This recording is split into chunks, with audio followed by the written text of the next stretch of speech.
kepada Ibu Tuti. Silakan Ibu Tuti. Selamat Nah, ya siang, Bu. dokter. Selamat siang Ibu.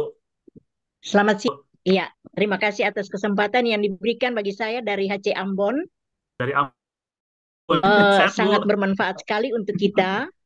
Yang pertama yaitu saya ingin tanyakan, apakah ketika pasien yang menerima virus Mpox ini, apakah dalam masa inkubasi selama 21 hari itu bisa terganggu pernafasan, yaitu karena tadi menurut dokter bahwa bisa saja terganggu sampai kepada infeksi paru.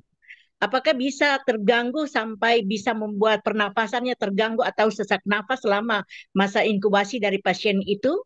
Kemudian yang kedua, Pak, apakah penularan ini selain dari cairan tubuh bisa mengganggu untuk ibu hamil atau ibu menyusui melalui cairan-cairan yang ada kepada si bayi atau janin yang ada di dalam kandungan?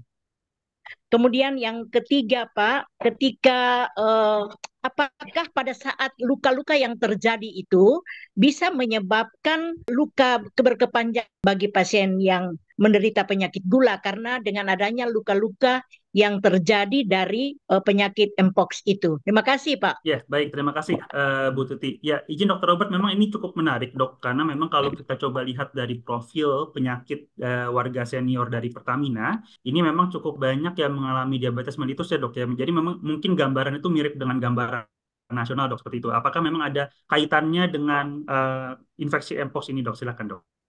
Ya, terima kasih Bu Tuti untuk pertanyaannya. Yang pertama dahulu, sesak dalam 21 hari. Jadi saat muncul sesak, biasanya memang dia sudah tidak lagi di fase inkubasi. Jadi biasanya sebelum sesak itu terjadi, gambarannya selalu ditampilkan dengan lesi di kulit, jadi kelainan kulitnya dan demam. Jadi biasanya sesak itu terjadi sesudah adanya demam dan kelainan kulit tersebut.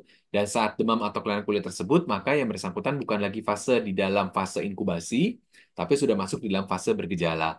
Jadi mudah-mudahan kita tidak kecolongan langsung sesak tiba-tiba, tapi ada runutan keluhannya yang dialami dengan demam atau keluhan pada kulit. Nah, justru tujuan kita adalah identifikasi dini orang-orang dengan keluhan tadi, sehingga dia tidak sampai berat ke arah Mpox. Tapi tenang, tadi saya sampaikan angka laporan kematian, andai kata di luar pun, itu berkisar 5-7%. Jadi ya mudah-mudahan masih kecil, tapi kita jangan lolos untuk mendeteksi itu. Yang kedua, pada ibu hamil dan anak, apakah ada gangguan atau tidak? Jadi ibu hamil dan menyusui, semua cairan tubuh dan darahnya itu mampu untuk potensial menularkan.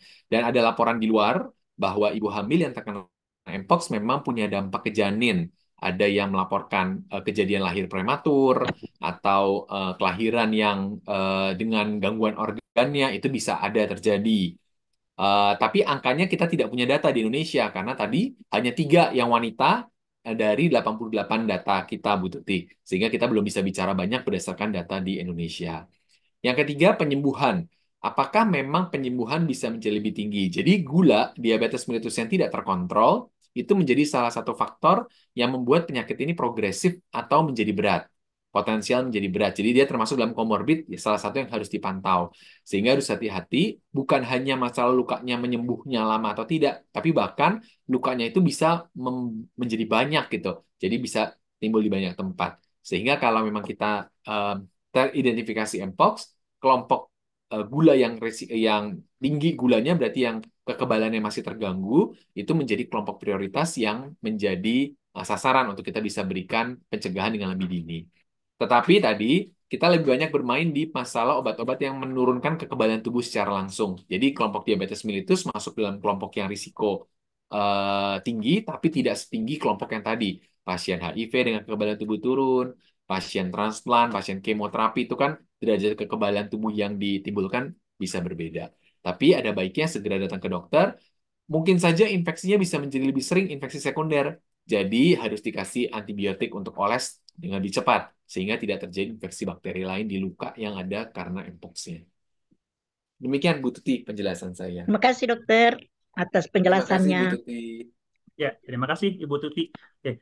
Dokter Robert izin dok, ini jadi ada pertanyaan dok terkait dengan sebenarnya bagaimana mencoba untuk melakukan screening kepada pasien yang dicurigai Mpox dalam setting rural ya dok ya. Jadi maksudnya mungkin di area kepulauan atau mungkin di area yang jauh dari pusat pelayanan kesehatan, itu apakah memang ada pemeriksaan-pemeriksaan laboratorium khusus yang bisa kita kerjakan sebagai fase awal diagnosis kepada pasien-pasien ini, dok, seperti itu?